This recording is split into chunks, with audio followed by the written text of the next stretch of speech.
To some, Godzilla vs. Kong has become the surprise smash hit of the early summer movie season, and the highest grossing film so far of the pandemic era. That would not be a huge feat if it weren't for the fact that the latest film in the Monsterverse series from Legendary and Warner Bros. Wasn't already making more money than its predecessor Godzilla King of the Monsters had in its entire box office run. Godzilla vs. Kong was initially supposed to hit theaters in 2020. However, it also marked the end of the initial run of the Monsterverse as its own dubbed Endgame of sorts. Is this really the end of the line for the Titans? Or is there more on the way? At Midnight's Edge, we are no strangers to the tangled web of licensing IPs in the modern world, and the Monsterverse franchise is no exception, if not in a more vulnerable place than others. So what does that mean going forward? In this video, we'll explore the possible future going forward with the Monsterverse, and which of the behemoths you may or may not expect to see anytime soon. And what, if any, effect the success of Godzilla vs. Kong means for the future of the Monsterverse. For those who haven't seen Godzilla vs. Kong, you may want to check back with this video after you've had a chance to see the film, for there will be mild spoilers referring to events in it. For those of you who are familiar with the movie, you'll recall it ended with Godzilla headed out to sea. The symbolism of this could be interpreted as the characters sailing back into the sunset, bidding a final farewell. Most likely, this was partially by design. As of the time of making the film, the license with Toho, as Midnight's Edge and others have previously reported, ended with Legendary after this third film featuring Godzilla. So it was almost poignant that the big green lizard seemingly was headed back to the land of the rising sun. The Monsterverse under Legendary and Warner Bros. Has been for the most part successful, but not to the extent that anyone behind the films has exactly been ecstatic about until now. As we reported in our Godzilla King of the Monsters post-mortem, outside of Kong Skull Island, the Monsterverse was at best struggling at the box office. Though 2014's Godzilla performed respectfully, critics and audiences clapped back, as did Toho themselves, seemingly by releasing their own film called Shin Godzilla soon after. Fat jokes were rumored to be flying at Big G's expense, and the success of Toho's offering probably did little to help those at Legendary and Warner Bros. Confidence at all. The release of the second film in the newly dubbed Monsterverse, featuring cinema's first kaiju, Kong, led to a bigger box office and better reception, setting the stage for a face-off between the two emulating the 1963 film King Kong vs. Godzilla. The follow-up, Godzilla King of the Monsters, didn't flop but opened with a thud, without even being able to break $50 million in its opening weekend in the US. It managed to crawl to a modest final box office of $387 million, a far cry from the $529 million of Godzilla and $569 million of Kong. This trend we'd see with films in the past like The Last Jedi and Transformers Dark of the Moon can be considered franchise killers.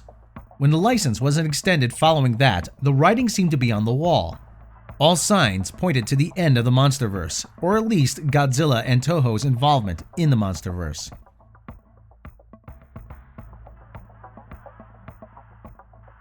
Soon after King of the Monsters failed to live up to expectations, Toho announced new plans for its own Monsterverse. For those who had hoped for a follow-up to Shin Godzilla, disappointment would soon set in, as the plan going forward after 2021 seemed to emulate the classic Godzilla films in a complete reboot of the franchise, hoping to prove that they could do it better than Marvel or even Legendary. In 2018, it was made no secret what Toho's plans were going forward. According to Bloody Disgusting's translation of the original interview, Keiji Ota of Toho told Nikkei Sky, "After 2021, we're thinking of a potential strategy that releases Godzilla movies uninterrupted at a rate of every 2 years. Although there is a preference for a yearly pace as well, the future of the series and its forwarding developments are very conscious of the method of shared universe. Godzilla, Mothra, King Ghidorah, etc. could all share a single world view, much like a Marvel movie where Iron Man and the Hulk can cross over with each other." Oda then added that this universe would come at the expense of a Shin Godzilla sequel, stating, "Shin Godzilla was a huge hit, but instead of thinking of doing the obvious idea of making a Shin Godzilla 2, instead think about a world that can be used for a long time. I'd rather make a world of Godzilla." A few things have changed between then and now though. Let's explore those. The reason why franchises like Marvel and Star Wars are so lucrative have less to do with how much money they generate at the box office yearly, or subscribers on streaming services more recently. and more to do with, as always, the merchandise. Merchandising, merchandising, where the real money from the movie is made. It's an undeniable fact that kids gravitate towards dinosaurs and monsters, and let's face it, the Monsterverse is kind of the perfect blend of both. The 2014 Godzilla film inarguably turned off both adults and kids, as most could find the toys on the clearance shelf before the film was even out of theaters. The same wasn't so for Kong, and even more so for King of the Monsters. Video and merchandise sales for those two films actually did very well, with the latter even improving after the film left theaters. King of the Monsters outsold the first film in video sales, just behind Kong Skull Island. This is something rarely seen. Usually these sales would fall off even more. Video sales and merchandise were now pushing this franchise back onto an upward trajectory. With King of the Monsters adding so many more new monsters to the fold, the toys for those sold well past the film's expiration date, right up to the latest film in the franchise, despite a few delays.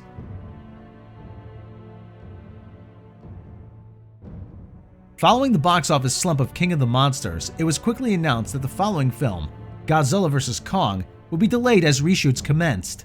Many, including Midnight's Edge, speculated what the reshoots, which in reports ranged from massive to just a few minor ones, could entail, or what they really meant for the franchise.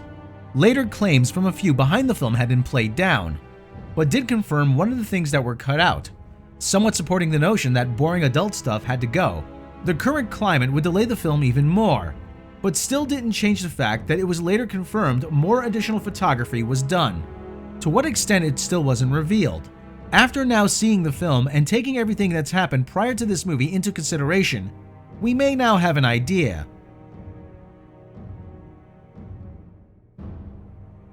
At this point, you may have noticed the reception to Godzilla vs. Kong has been much better than anyone has anticipated, but that may have been more orchestrated than we realize.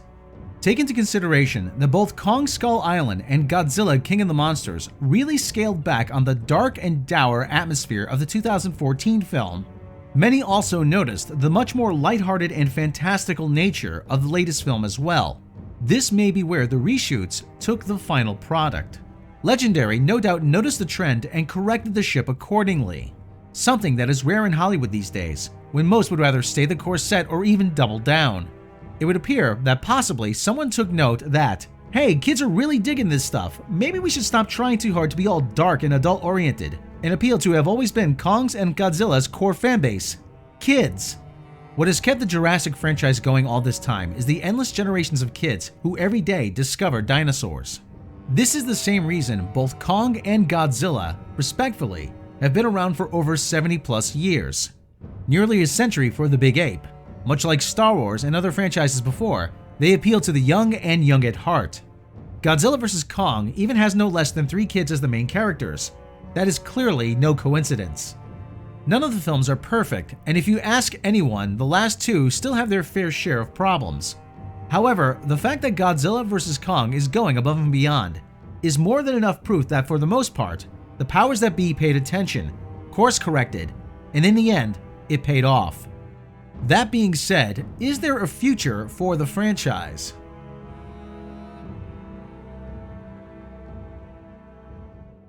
As far as the general movie-going public knows, Toho and Legendary have yet to make a deal going forward with Godzilla and his gallery of monsters. Legendary already seems to have a game plan in mind going forward that doesn't require Godzilla, Mothra, or the like. It will center around Kong and most likely the newly discovered Hollow Earth, along with the original monsters they have already occupied the franchise with, like Skullcrawlers, Behemoth, Pterodactyl monsters, Warbats, and Hellhawks, just to name a few, and other trademark toys you can find at your local department store. Just the same, like Marvel and Sony's deal with Spider-Man before, these things are always done and over with until they aren't anymore. Godzilla vs. Kong has already been so successful for everyone involved. It would almost be folly to think that Toho isn't considering its options, including Legendary, going forward. At the same time, Legendary has now placed themselves strategically in the best place possible to proceed confidently with or without Toho or Godzilla. This puts them in a unique position they weren't even in a few months ago when negotiating for the future of the franchise. Whoever's decision it was to hold off on future discussions until after Godzilla vs. Kong was released, even with HBO Max in the mix, Legendary and Warner Bros. Have found themselves in the best possible position. The initial idea was for Toho to do their own thing when the series was on a downward trend. Now that Godzilla vs. Kong was a hit, Toho may abandon the idea for their own Monsterverse, and may rather make a deal with Legendary for more films. Both worlds can coexist. The original deal only prohibited both teams from releasing films in the same year. Hence, there is no reason to think that this cannot be worked out between the two. Keep in mind, Toho are getting a fat cut of the revenue from the Legendary movies, so it's in their interest to see Legendary's Monsterverse continue. In fact, in light of how incredibly successful Godzilla vs. Kong turned out to be, the bigger question could be whether or not Toho even wants to chart out on their own at this stage. Rather than launching a competing Godzilla, it could be more financially beneficial to them to simply sit back and collect the licensing fees and their cut of the revenue stream while Legendary takes all the risk and does all the work. What do you think? Let us know in the comments. And keep it here for the latest updates on all things pop culture at Midnight's Edge.